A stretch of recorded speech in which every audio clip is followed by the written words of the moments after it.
that believe in you, and you speak for the masses. And I want to ask you, man, like, for everybody listening in too, I'm sure they'd be curious, man. When was it, brother, that Immortal Technique, had that spark of intellect, that thirst for knowledge? Were you really young, or was it something later on? And what was it? What I mean, was it? I guess when I was a kid, I always wanted to understand people better. Like, I'll put it this way. When my first language is Spanish, my second language is French, and my third language was English. Obviously, I speak English now better, and then Spanish would be the second best language I speak. And I still speak French fairly well. But what I discovered when I was a little kid is that I could use these different methods of communication, and it bugged me out as a child because my mother didn't speak English when she first came to this country. I didn't become a citizen until I was about 16, 17 years old. Oh, word up. So whenever I got arrested and shit, my parents used to be scared back in the day because they were afraid that they were going to deport me or something like that. Sure. So eventually, when I became a citizen, though, I think it was interesting because I used to have to translate for my mom because she didn't speak English very well when she first came to America. And then it really made me conscientious that these different forms of communication enabled me to open doors like the way you do in a video game when you unlock a new level. That's the only thing that I can explain it to kids so they can understand. That's what it felt like. It felt like I was part of a secret society almost.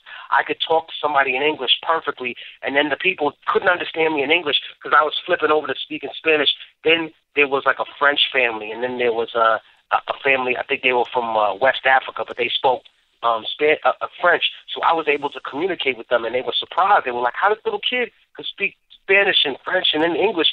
But it bugged me out because I was like, yo, there must be doors like this in life for everything. That's what I remember thinking. There must be a door like this that I can open, and I can reach people, and I can talk to them. I can learn from them. Like I tell people now, don't ever be ashamed. We tell them even in the prison program, don't be ashamed to speak Spanish. Nobody speaks Spanish correctly. You should only be ashamed of not trying. Like, do you know, or even speaking an indigenous language, do you know how many more people you can do business with?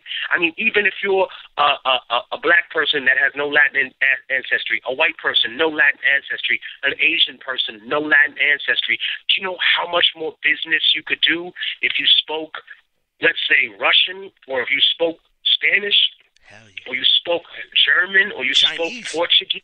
Like, think about that. Think about Arabic, Hebrew, any other language. Whatever you out there, whatever extra knowledge you have, people who turn away from that is like the equivalent of someone who says to me, I know how to add and subtract.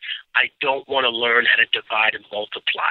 It's just another skill. And when I saw that these tiny skills led to the ability to transcend society to the point where I could reach people and communicate with individuals that other people couldn't, that blew my mind as a little kid. So I wanted to reach out and talk to people, you know what I mean? I was never afraid of individuals. I grew up in a multicultural society, you know what I mean? I grew up around black people, around white people, around Latino people.